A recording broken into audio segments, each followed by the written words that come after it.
আমার নবী হাদিসে পাকের মধ্যে ইরশাদ করছেন, হায় হায়, শেষ জমানার কথা বলতে গিয়ে শেষ জমানা কেমন হবে। আমার নবী বলছেন তিনটা জিনিস সমাজ থেকে একেবারে উঠে চলে যাবে, মানুষ জানবেও না। কয়টা জিনিস উঠে যাবে? আমার নবী বলছে তিনটা জিনিস কিয়ামতের আগে, এগুলা কিয়ামতের আগে কয়টা একেবারে না হয়ে যাবে। সেই তিনটা জিনিসের মধ্যে প্রথম জিনিস হালাল রুজি। সুতরাং আমরা যেটা করবো সেটা হচ্ছে, যেহেতু আমার নবী বলছে হালাল রুজি উঠে যাবে, তো আমি হারামের সাথে যদি আমার সম্পৃক্ততা থেকে থাকে, আমি হারাম থেকে দূরে থাকবো। আল্লাহর দরবারে দোয়া করবো, আল্লাহ যেন হারামের টাকা এক পয়সাও আমার ভিতরে, আল্লাহ যেন মৃত্যুর আগ পর্যন্ত আমাদের ভিতরে না ঢুকায়। 2 নাম্বার জিনিস উপকারী জ্ঞান উঠে যাবে বলেছে। 3 নাম্বার জিনিস আমার নবী সাল্লাল্লাহু আলাইহি ওয়াসাল্লাম ইরশাদ করেছেন, একনিষ্ঠতা উঠে যাবে। আল্লাহর জন্য মানুষকে চাওয়া, আল্লাহর জন্য মানুষের সাথে দোস্তি করা খতম হয়ে যাবে। অন্য রিওয়ায়াতের মধ্যে আমার নবী সাল্লাল্লাহু আলাইহি ওয়াসাল্লাম ইরশাদ করছেন, হযরত আনাস বলছেন, আমি তোমাদেরকে এমন একটা হাদিস বলবো যেটা আমার নবী আমাকে বলেছেন। আমার নবী আমি বাদ আর কাউকে বলেন না, আমি আমার নবীর কাছ থেকে শুনেছি। আমার নবী ইরশাদ করেছেন, ইন্না মিন আশরাতিস সাআ, তো কিয়ামতের আলামত হচ্ছে আইয়ুরফাল ইলমু, ইলমে নাফে, উপকারী জ্ঞান জমিন থেকে উঠে যাবে। আপনি কেমনে বুঝবেন কিয়ামত এসে যাচ্ছে? আমার নবী বলছেন একেবারে সিম্পলি বুঝতে পারবেন। তো কিয়ামতের আগে আমার আল্লাহ বড় বড় আলেমদেরকে, জমিনের মধ্যে কোনো আলেমের রব্বানি থাকবে না, বক্তা থাকবে, বক্তা, কোনো আলেমের রব্বানি থাকবে না, যাদেরকে দেখতে আল্লাহ নজরে আসে, যাদের সুহবতের মধ্যে বসতে ইচ্ছে করে, যাদের সুহবতে বসতে ভিতরের জগৎ পরিবর্তন হয়, এমন আলেম উঠে যাবে। আমার নবী সাল্লাল্লাহু আলাইহি ওয়াসাল্লাম ইরশাদ করছেন, ওয়ায়াকসুরুল জাহল, দিন সম্পর্কে মানুষ, দ্বীনি জ্ঞান কমতে কমতে মানুষের ভিতরে মূর্খতা ছড়িয়ে যাবে। আজকে আমরা ম্যাক্সিমাম আমাদের ছেলেপুলে, আপনি যদি জিজ্ঞেস করেন দ্বীনের স্তম্ভগুলা কি কি বলতে পারবেন, নামাজের ফরজ কি বলতে পারবেন, ওযুর ফরজ কি বলতে পারবেন, কি কি কারণে নামাজ ভেঙে যায় বলতে পারবেন। কিন্তু আমরা সবাই আবার আশেক, আমরা সবাই আবার আশেক, এরকম না। আমার নবীর যেই দ্বীন আনিত বিধান, সেটা সম্পর্কে আমরা জানতে হবে, মানতে হবে, আমল করতে হবে, অতঃপর প্রচার করতে হবে। এগুলো তো দ্বীনের বেসিক। ওযু কেমনে করে, ওযুর ফরজ কি, ওযু ভাঙে কেমনে, নামাজের ফরজ কি, নামাজের সুন্নত কি, ওয়াজিব কি, মুস্তাহাব কি, নামাজের মধ্যে নামাজ ভাঙে কেমনে, এগুলা জানা আমাদের জন্য ফরজ। ঈমান কি, ঈমানের স্তম্ভগুলা কি কি। নবী প্রেম ঈমানের অন্যতম অঙ্গ। নবীর প্রেম বাদে ঈমান শুদ্ধ হয় না। ঈমান শুদ্ধ না হলে আমলও শুদ্ধ হবে না। আমাদের ধর্মের মধ্যে মেইনলি 2 জিনিস। আপনার যদি আরো আমি একেবারে আমার নবী সাল্লাল্লাহু আলাইহি ওয়াসাল্লামের হাদিস অনুযায়ী বলি, আমাদের ধর্মের মধ্যে 3টা মূল জিনিস আছে। কয়টা জিনিস? 3টা। মুখস্থ করে ফেলে। একটাকে বলে ঈমান, কি বলে? ঈমান। আরেকটাকে বলে আমল, ইসলাম। আরেকটাকে বলে ইহসান। এই 3টা জিনিস সংমিশ্রণকে আমার নবী বলেছেন দ্বীন। ঈমান মানে আপনার ধর্মবিশ্বাস। ধর্মবিশ্বাসের মধ্যে কি কি জিনিস আছে? আল্লাহতে বিশ্বাস আছে, আর নবীতে, ফেরেশতাতে, সমস্ত আমাদের নবীর মাধ্যমে, আম্বিয়ায়ে কেরামের মাধ্যমে আনিত কিতাবসমূহ, পরকাল আছে, আপনার ভাগ্য আছে, জীবনের পরবর্তীতে আমার মৃত্যুর পরবর্তী জীবন। এই 7টা স্তম্ভের উপর এক ব্যক্তিকে বিশ্বাস করতে হয়। এরপরে মুখে সাক্ষ্য দিতে হয়, আশহাদু আল্লা ইলাহা ইল্লাল্লাহ ওয়া আশহাদু আন্না মুহাম্মাদান আবদুহু ওয়া রাসূলুহু, আমি সাক্ষ্য দিচ্ছি আল্লাহ বাদে কেউ নাই, মুহাম্মদ সাল্লাল্লাহু আলাইহি ওয়াসাল্লাম আল্লাহর নবী এবং রাসূল।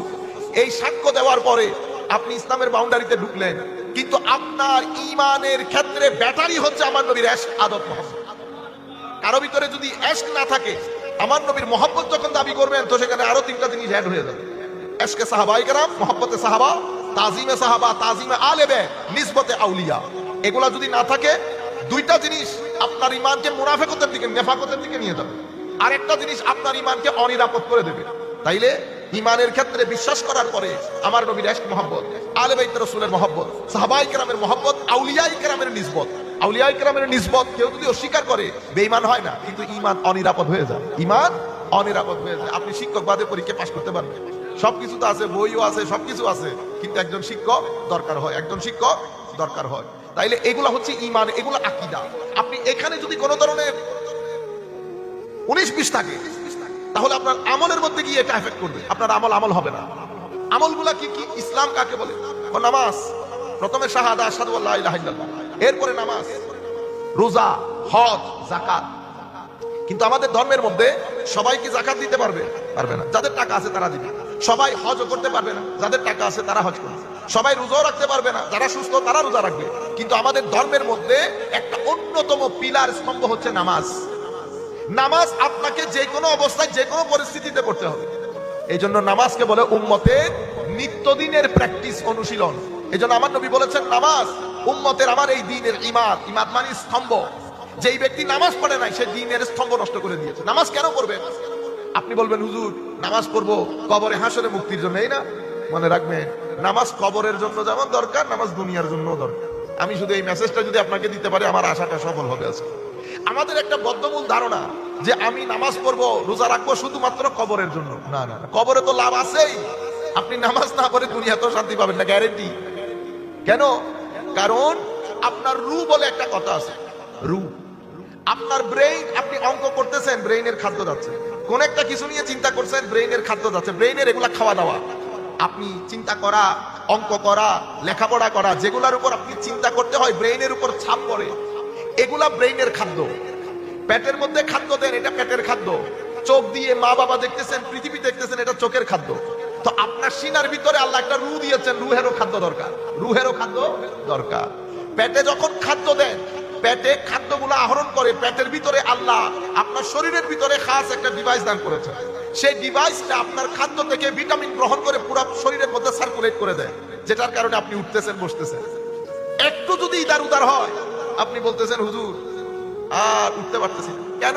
ও হুজুর সুগার বেড়ে গেছে। সুগার বেড়ে যাওয়ার পরে আর আপনি নাড়াচাড়াই করতে পারতেছেন। দেখছেন অবস্থা? তাইলে শরীর একটা ব্যালেন্সের মাধ্যমে চলে। সে ব্যালেন্সিং এর মধ্যে যদি একটু 19-20 হয়, আমি বলতেছি না ইনফেকশন হয়ে গেছে। ইনফেকশন মানে মারিতে এমন কিছু জিনিস আমি ঢেলেছি যেটা মারি পছন্দ করে না। যেহেতু পছন্দ করে না, মাহি এটা প্রতিবাদ করা শুরু করছে। এই প্রতিবাদ করাকে আমি বলতেছি ইনফেকশন। এখন তার জন্য বিশেষ ওষুধ দিতে হয়, তাকে আমরা বলি অ্যান্টিবায়োটিক। কি বলি? অ্যান্টিবায়োটিক ছাড়া সে আর রাজি হয় না, সে রাজি হয় না। অনুরূপ ভাবে সবাইকে সবকিছু দিলাম, দেখছেন মারির সামান্য অংশ, সামান্য একেবারে দাঁতের শেষ গুড়া, এত বড় ইনসান, এত বড় শরীর, 75 কেজি ওজনের শরীর, সামান্য একটা অংশের ব্যথায় আর নাড়াচাড়া করতে পারে না, কথা বলতে বলতে বার্তা বলতে পারতেছি না, উঠতে পারতেছি না, বসতে পারতেছি। এটা ইনসান, এটা ইনসান। এগুলোর মধ্যে ইনসানের অহংকারের কোনো শেষ নাই।